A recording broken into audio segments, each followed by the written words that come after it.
All right, gonna take it over to Mix Macabre. Yo, what up? Because you have the inside Yeah, stuff I on went to Arisia. Arisia. Arisia is the New England area's largest sci-fi and fantasy convention, held at the Western Waterfront these days. And yeah, it's an interesting convention because I feel it has one of the largest demographics to most of what I attend. As someone who has not yet made it to Dragon Con, though I really, really want to someday, it's just that's a rough weekend for people that like hop apartments every 2 years because it's usually Labor Day weekend. But Arisia I saw kids dressed as Pokemon running around barefoot, and I saw, people in their 60s, 70s wearing full medieval garb, and it's just this huge cross-section of the nerd contingency, and it is a very literary forward convention. There's a lot of authors, a lot of writing panels. How does that differ from Dragon Con? No, it's similar to Dragon Con in that regard. I'm saying this is as big as I've gotten for this larger swath of nerddom before I have made it to Dragon Con. Because you see, if I go to something like Anime Boston, that's pretty much exclusively anime oriented. If I go to Kineticon, it has that little bit of that sci-fi orientation, but not as much. It's still predominantly anime and predominantly Japanese media oriented. Though, shout out to Katsukon for, I don't remember how many years ago, maybe 8. There was a really great Gargoyles panel that stuck with me. Wait, 8 years ago and you still remember a panel? Damn. Do you know how much I love Gargoyles? Well, I mean, Gargoyles is amazing, don't get me wrong. I literally got a Shakespeare degree because of Gargoyles.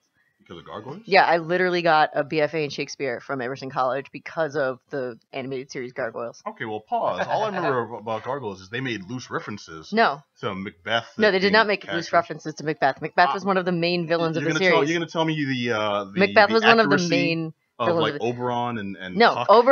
Puck was like one of the main villains. Puck, like he was. Puck was like one of the major Gargoyles dudes. Is very different from Puck. In the Shakespearean. Pat, I'm not saying it's accurate. I'm saying that it inspired me. I'm not saying that it's this accurate representation. Okay, no, fair. I really enjoyed the cast of Next Generation going and making this cartoon show together. Where Shakespeare wrote the Australian in the mech suit. Why gotta be like this? But Arisia, jokes aside, Arisia is the kind of place that like you could see someone cosplaying literally Macbeth and then like gargoyles like walking around. So someone cosplaying Shakespeare Macbeth and someone cosplaying. You could also see someone cosplaying Shakespeare. So Macbeth, and it just has Macbeth that nerddom. Yeah, no, totally. Yeah, and one of the things I actually got to watch the whole masquerade this year, and it had like a really wide group of people. Also, like there were things. There was a girl in a gorgeous gown that she actually won an award for. That she made a dress inspired by the ocean of Moana. And then there was another guy, the ocean itself. It was beautiful, glimmering ball gown of various blues. One of my friends won best in, I believe, the journeyman class for being the final form of the other mother from Coraline. It was spooky as hell. Ooh. Looked amazing. Did you put any of these pictures up on the Instagram? Yeah, I will totally do that. I pretty much got home at the convention and came here, so cool. I have not been home. Dedication, yo. But I was there with the Tesseract Players of Boston. We do all of their shadow casting, Rocky Horror, Dr. Horrible, Princess Bride, and Buffy Once More with Feeling. Crazy. And how can we follow up with the Tesseract Players? You can follow us on Facebook at the Tesseract Players of Boston page or on Instagram at Tesseract. And this is spelled incorrectly at Tesseracte. One S. One S? Not like the Tesseract in Marvel. Okay. There's only one S. So, Tesseract Players of Boston. How well organized was Arisia? So, here's the thing. As always, it is a flaming tire fire of organization. I really like Arisia. They have the best intentions, is the best way to put it. I know I've brought this up pretty much every year that I go to Arisia and talk about Arisia. The way they do paneling is you put in for the panel that you're interested in and propose a subject. And then that subject is populated by a panel with a moderator that may not even be you who put in for the panel, and then other people that have this moderated panel. Almost every panel that I attend turns into some sort of argument among the panelists, and not like a presentation or discussion. Like if you go to Kineticon and you go to, let's use example of that Gargoyles panel, it's a bunch of, I use the term experts loosely, but enthusiasts presenting information and then opening it up for discussion. Arisia panels end up being a lot of infighting. There's a bunch of fat neckbeards with those hats. No, here's the thing. The neckbeard quotient of Arisia is very low. Arisia is, I would say, very, very focused on inclusivity, on being open and welcoming to truly all, everything from all gender restrooms to very, very inclusive paneling. But they fall short on certain things, like they had a panel that was femme, but not, I forget the title of it, but it was basically about like femme-identified persons. But not girly. Well, no, but femme-identified persons who don't identify as women. So perhaps someone designated male as birth that identifies as femme, or someone like myself who is non-binary trans who identifies as sometimes femme. And so, it was all about like, how do you... sometimes slime as well. Oh, mostly slime. I know, for those looking at me, it's real weird. I was Spike this weekend in Once More with Feeling, so I had to bleach my roots anyway, so I went totally platinum blonde for the weekend. Yep. But I'm waking up tomorrow morning and putting my neon green back on. You're vanilla pudding right now. I am vanilla pudding right now. Yep. Yes, this is my alter ego. Putty pudding. Have you thought about bitch pudding? Have you ever seen Robot Chicken? Yes, I have. Yeah, we're gonna go back to Arisia. Oh, okay, okay. My gripes of Arisia is just the organization of it. I understand that this is like much like all cons is pretty volunteer and pretty loosey-goosey, but it's just little things that always turn into something not great. What is the infighting? Like, give me an example. All right, so a perfect example is, for example, this like femininity panel, for lack of a better term, and it's a bunch of, again, I can't speak to people's ethnicity based on appearances alone, but seemingly white, able-bodied persons speaking to lives that are not their own in a way that was very off-putting. In ways that's very, I'm here to be a panel. Like, because here's the thing.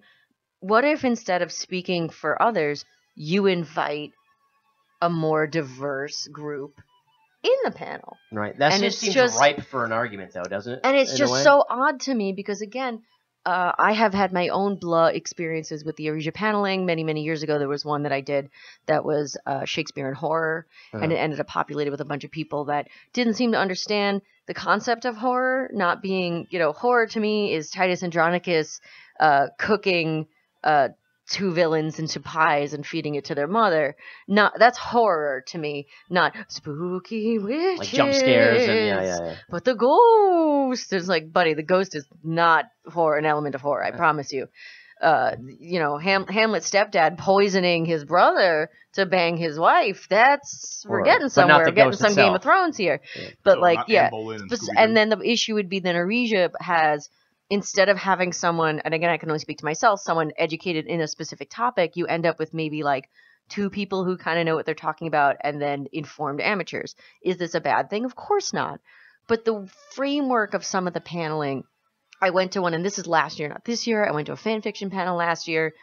It was, again, two very well-versed people giving really interesting facts on almost like the history of fan fiction and the way it has influenced fandoms in general. And then two people that are basically just trying to promote their work. Like, oh, and I wrote such and such. And it's like, and you don't know when you go into a panel what you're going to get. There's always one that I really like. They do one that's like molecular gastronomy, essentially. And actually one of my favorite erotic sci-fi authors, Cecilia Tan, is on that panel. And it's always a very interesting experience because they actually have like a slideshow and it's really informative. But then on the other hand, you might go to like another, there was a presentation of Finnish folklore that I unfortunately was unable to go to because it was really early in the morning and Shadowcast ended at like 2:30. But one of my friends went and said that there was no information presented, that they just read a bunch of Finnish, because it was supposed to be Finnish folklore that influenced Tolkien, which sounds super cool. But wouldn't it have been cool to like present a framework for any of that? But instead, it's just somebody reading it. And a perfect example also of the ways in which Arisia kind of goes off the rails, the Masquerade. The Masquerade, for those who don't attend conventions, is usually one of the highlights of the convention. This is where all of the people who are the master craftsmen or newer people to cosplay want to present their costuming and present who and what they are. Or their acting. They have the worst hosts. Last year, there was Drunk Snape. And this year, there was like totally drunk. This dude looked like Snape, and he was just drunk as can be. This year, they had ineffective Doctor Who. So this year, they had someone that looked like David Tennant, basically, reading terrible dad jokes. Like, he didn't even memorize the terrible dad jokes. He's just reading them off a piece of paper, dead airtime anytime he didn't know how to stall. And it's just, woof. Yeah. Because you're interested. You're like, oh, I really want to see these costumes. And it's great. And he's reading the descriptions of the costuming, like deadpan, mispronouncing popular characters. And here we have Naruto. Yeah, pretty much. Naruto. Yeah. Yeah, pretty much. And Isn't he amazing? I just love Arisia conceptually so much. So incredible people. Like, you could be walking down the hallway and someone's just playing, like, medieval tunes on a pan flute in a Starfleet uniform. And I'm so here for it. And it's just a friendly, welcoming convention. Like, for those who don't typically go to conventions that have sci-fi fantasy leanings, absolutely check out Arisia. I joke at it being not run the best, but really? I give Arisia a waggly thumbs uppy down, because here's the thing. You can go to a panel and be like, wow, that's the best thing I've ever been to, or you could go watch a bunch of people bicker.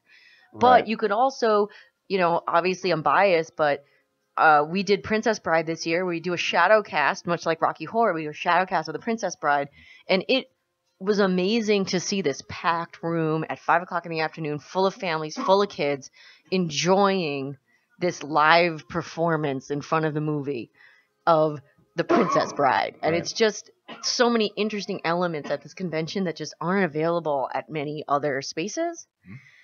And that's almost why it stings all the more when things are just not run well. Well, you see the potential, but I mean, it seems so indicative. It never gets better. Can we get a bona fide up or down? I'm going to give Arisia a thumbs up, because what makes the convention is the attendees. And I think it has one of, again, the most interesting things. And the briefest tale, I'll tell you, I was in what's called the Green Room, which is a place that you can get coffee and snacks if you're a presenter. Oh, you're big time. I got stuck at a table with this dude who just for some reason started talking about how he got gout.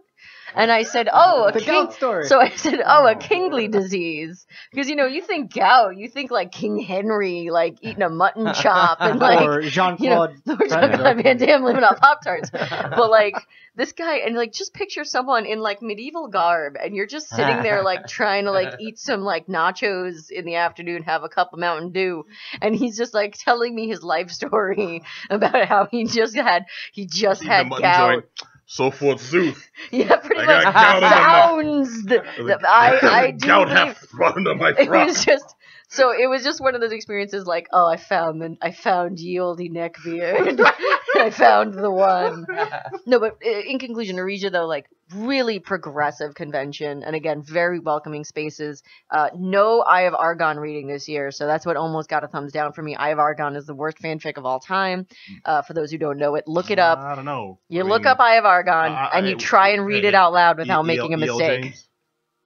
No, this is worse. No, Pat, this is worse. Really? Yeah, Eye of Argon. What you do is you look up the fic. Shades. You look up the fic and you try and read it out loud without making a mistake, because there's so many errors and misspellings that you're going to try reading it correctly, but it's not. And one of my favorite things at Arisia for many, many years, and this is, again, in conclusion, this will sum up the problem with Arisia. So for I don't know how many years, as long as I've been going there, which is about 15 years, they would have this reading of the Eye of Argon, this terrible fanfic where people would read it until they messed up, and then they'd have to start acting it out. And it was great. That sounds fun. The people who presented it got sick of presenting it, which I understand that they don't want to do it anymore. But instead of taking this beloved and fun panel and passing the torch, they just cancel it. Because there's this weird stinginess of, no, but this is my baby. Oh my God. And that's something that Arisia and many sci-fi conventions in general suffer from. And I feel, so if any Arisia people are out there listening, get with the times, pass it along. Doesn't matter how old you are. You can't claim, intellectual property on a good time. Well, that's what it exactly. And it just, I understand that there's this like modicum of glory of like, well, it's my presentation. I can't just speak for myself. I know a lot of my friends were like, oh, that was like the best thing at the con, or like last year they showed Flesh Gordon, which for those who don't know what that is, just Google it on your own time. No, let's not encourage that. No, I'm going to encourage it. And then this year there was nothing comparable to that. And like, that was like that was like a total hoot. It was like 2:30 in the morning, all of your friends going down from your room in your pajamas, watching this crazy movie. And there was nothing comparable because why? The person that did it last year wasn't there this year. And I guess nobody else could step in and do something. Wow. Okay. Well, that's like right out of third grade, Lego my ego. But again, Arisia, gorgeous cosplay. Wonderful time, and Shadowcast to die for, so, All right, cool stuff. All right, check out Shadowcast and the Tesseract Players at... you could look us up on Facebook, Tesseract Players of Boston. You could find us by, I don't know, ye olde Google, and at Tesseract on Instagram. All right, cool. I'm going to give Nick Spacaba. Those right there. And Arisia, check it out if you can deal. Yeah, it's good. No, it's a thumbs up, because I don't want to sound like I'm pooping on it. I just feel like Arisia feels like a convention that has been chugging along for mumble years when it's not rising to the occasion of many more modern conventions. All right. Room for improvement. All right. This has been the Geek